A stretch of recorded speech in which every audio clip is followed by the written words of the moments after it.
9वां class का 8.2 का दूसरा क्वेश्चन है। एबीसीडी एक समचतुर्भुज दिया हुआ है, ठीक है। उसको आपको आयत सिद्ध करके दिखाना है। सबसे पहले पी क्यू आर और एस भुजा दिया हुआ है। किसके किसके बीच में? ए और बी के बीच में पी है, बी और सी के बीच में क्यू है, सी और डी के बीच में आर है, ए और डी के बीच में एस है। वही चीज लिखा हुआ है, उसको आपको आयत बताना है। तो एक त्रिभुज मानेंगे एबीसी का। देखो ए बी सी ये त्रिभुज मानेंगे। सबसे पहले आपको ये ध्यान रखना होगा कि मध्य बिंदु परिमेय क्या होता है। अगर वो पता है तो आप बना सकते हो। इसके बीच में सबसे पहले क्या आने वाला है? तो P और Q। पी क्यू एक लाइन है, ये किसके समानांतर हो जाएगा? ए और सी का, क्योंकि ऐसा ही लाइन दिख रहा है ना। ये छोटा है बेचारे, बड़ा है। सर्वांगसम के नियम से भी देखेंगे तो ये दोनों सर्वांगसम ही लाइन। अब देखो इसमें ये किस पे खड़ा है? ए और बी के ऊपर खड़ा है, और ये बी और सी के ऊपर खड़ा है। ये चीज लिखा हुआ है आपको ना। ये देखेंगे पी और क्यू एक मध्य बिंदु है जो ए बी और बी सी के ऊपर खड़ा है, लाइन के ऊपर खड़ा है। अब इसमें हम लोग दो पैरेलल कर सकते हैं। P और Q बराबर किसका हो जाएगा? पैरेलल, समानांतर A और C का। क्लियर है?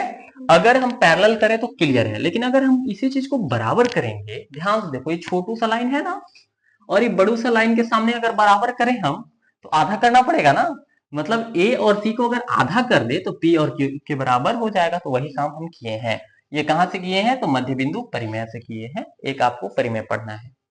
अब देखो एक और लेंगे ऊपर वाला त्रिभुज को। पहला तो हो गया भैया जी, ऊपर का क्या नाम है? ए सी डी। अब इसमें भी ध्यान से देखो आप, तो एस और आर है ना।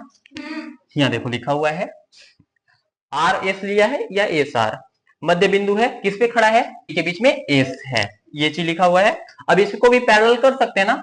एस आर बराबर ए सी समानांतर होगा। बराबर करने का मतलब क्या है कि एस आर किसके बराबर हो जाएगा? 1/2 ए सी। मतलब इसको ये आधा होता है, ये वाला लिखा हुआ कि एस आर को आधा कर देंगे ए सी। कैसे करेंगे? मध्य बिंदु परिमेय से करेंगे। अब देखो इसमें से हम प्यारा सा क्यू और इसमें से क्या ले लेंगे? R S. दोनों में एसी एसी दिख रहा है ना, तो एसी को हटा के हम एक जगह क्या ले लेंगे? पी क्यू, और एक जगह आर एस। क्यू ले लेते हैं। पी क्यू किसके बराबर? 1/2 एसी बराबर है आर एस के बराबर है। तो ये लिख सकते हैं समीकरण 1 और 2 से।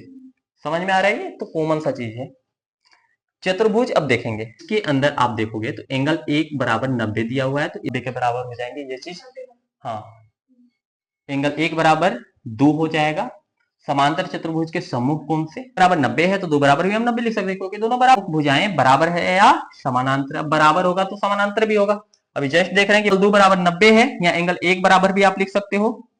आर एस एक आयत है। क्लियर है?